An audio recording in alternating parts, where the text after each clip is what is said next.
Hi, I'm Kaycee, and I'm going to be going over what I did for my project.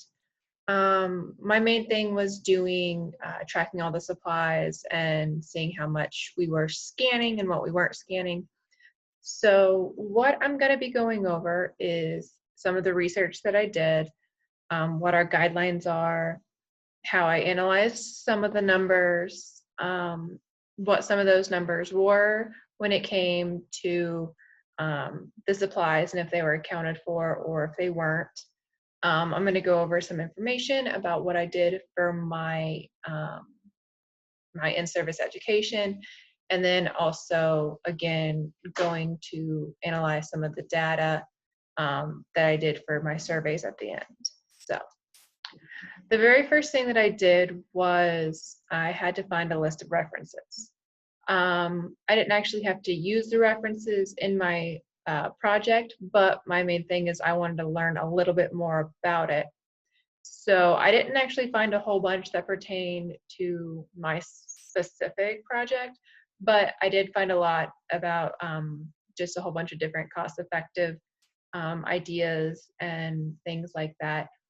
Um, I did find out that a lot of them are really outdated. The most common was about like 1985 to 1990. Those were the most common years that I found, but I did end up finding about 10 good ones. So I read up on them and it kind of showed me where I needed to go with my research and what I needed to look into. The next thing I did was the guidelines. Now, for my unit specifically, or I think it's going to be the whole hospital in general, we don't have a written out piece of paper that says what our guidelines are. The only piece of information that we have that we would use as a guideline is on a PowerPoint down in our central distribution office, and it's part of their training that they have to do. As a medical personnel, you don't go through that training because we're not the ones restocking the supply closets.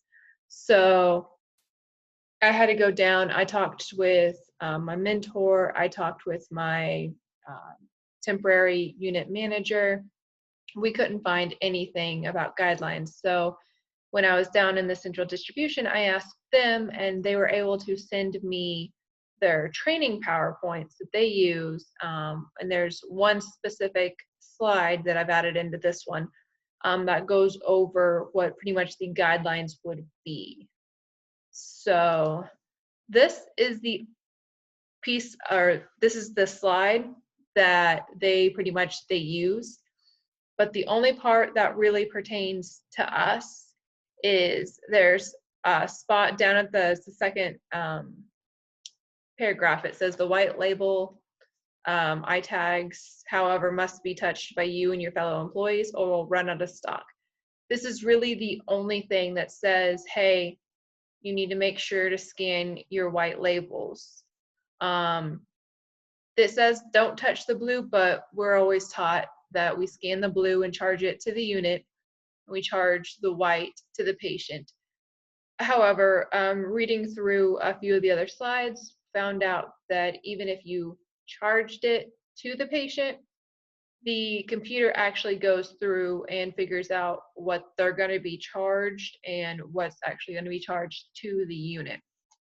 So as long as everything gets scanned, it doesn't matter 100% if you do the white and the blue, but the main thing is just trying to get the white ones, because that's where most of our supplies is that we actually need and use, like our fluids, our IV tubing, our blood pressure cuffs, our O2 stats. And so that's really the biggest part, is we need to start scanning those.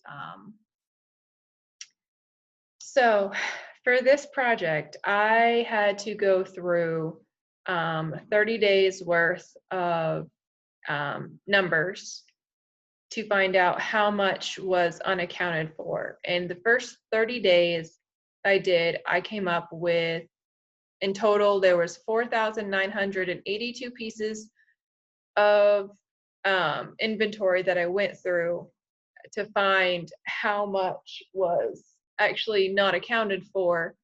And then in the second half, I only did 10 days worth. And in those 10 days, I found I had to go through 1,338 pieces of inventory to find out, then again, what was accounted for and what wasn't accounted for.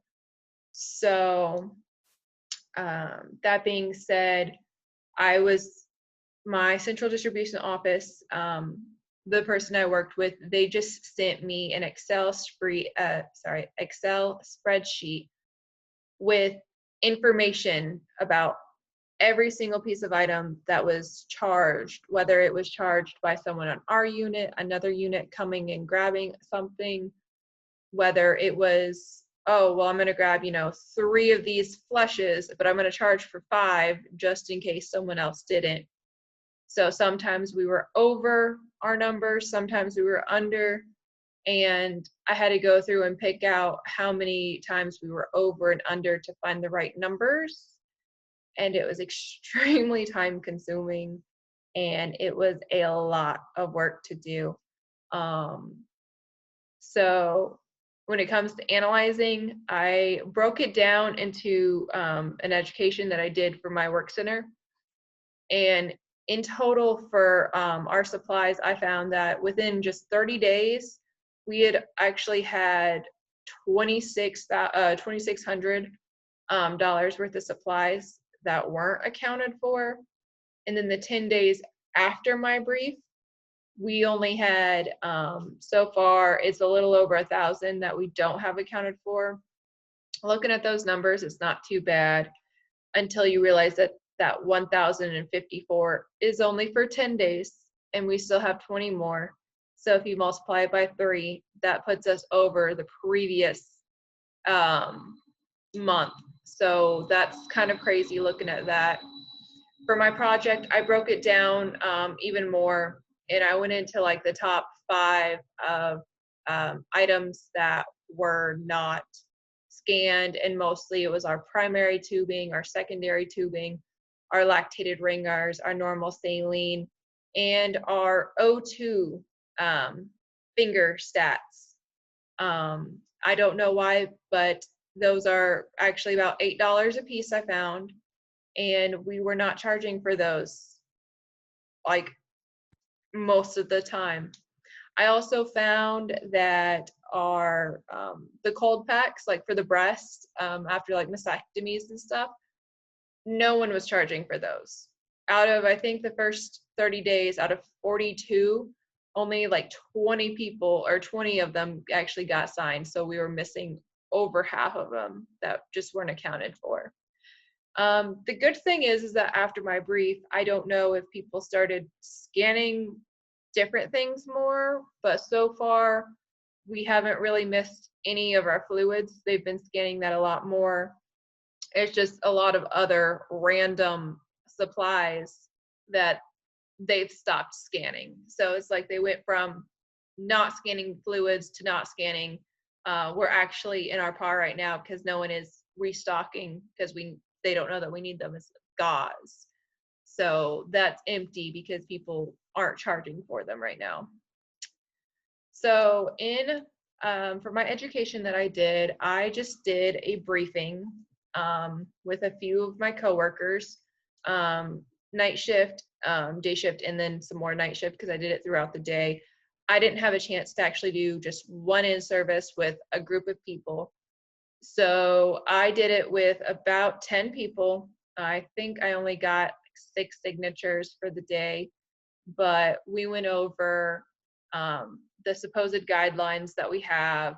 We went over how it's our responsibility, how we need to make sure that not only we are scanning our items, but our CNAs, our unit secretaries. If we see a provider in our supply closet, we need to let them know, hey, we need to scan these items, so that way they'll know for the next time. I don't know about your hospitals, but I know with ours, we have a lot of students. I found that our main thing was our students and our providers. They were not charging their items.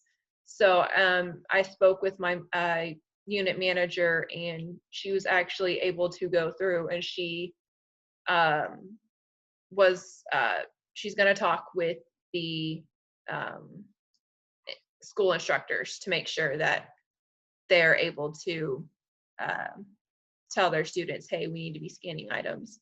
And then with the providers, that's just, we'll have to keep on them like, hey, you all know this, we need to make sure that we continue to do this. I asked 5 basic questions at the end of it. They just kind of answered as a group. They were just questions that everyone on our unit should know. No one really got them wrong. And the survey, I did 10 surveys. I did one for myself also. So I had 9 other people fill out a survey about how often they are scanning items, if they are, why they're not, when they do it, and if they know what they need to be scanning. So when I analyzed all the results, and I made little pie charts. So I found out that there was actually one person who didn't know what they were even supposed to be scanning.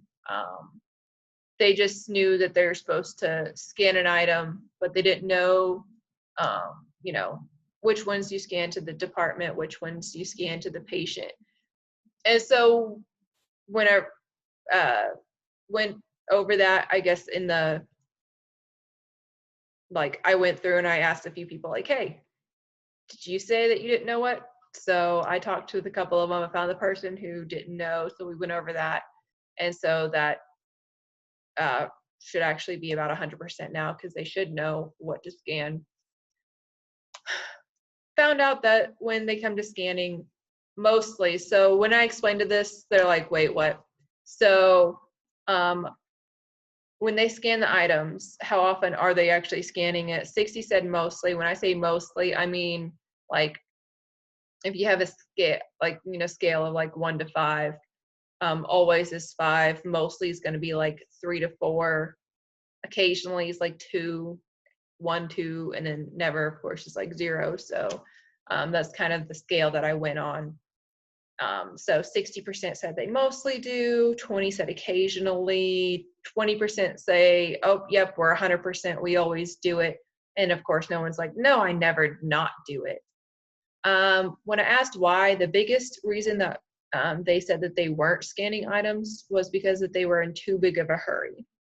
So when it comes to that, we just need to re-educate pretty much, like, hey, during orientation, it'd be good if you could go ahead and explain why we're charging and what we're charging, so that way they build it into pretty much their routine, so that way it's not taking an extra 5 minutes to find a piece of equipment. When asking when the person scans the item, because one big thing is that I found out that a lot of people actually like to scan items at the end of the shift before they go home after 12 hours. And it doesn't happen. So most people are like, yeah, we scan before we leave. I know that that's not true. I see people, they run in, they run out, and then at the end of the night, I see them running into the park. They're scanning stuff. But, what can we do about them telling 100% on this? But we went over it, and I'm hoping that in the end, my unit's gonna get a little bit, I guess, not quite tougher, but more like reiterate how important it is for us to be scanning items, because we need to keep track of what we're doing and how much we're spending, and you never know if in the end we could end up having enough money to actually pay for another nurse and keep our manning up. So that was my project. It was pretty fun. I got to talk with a lot of people, and I learned a lot more than I actually thought that I would. But thank you.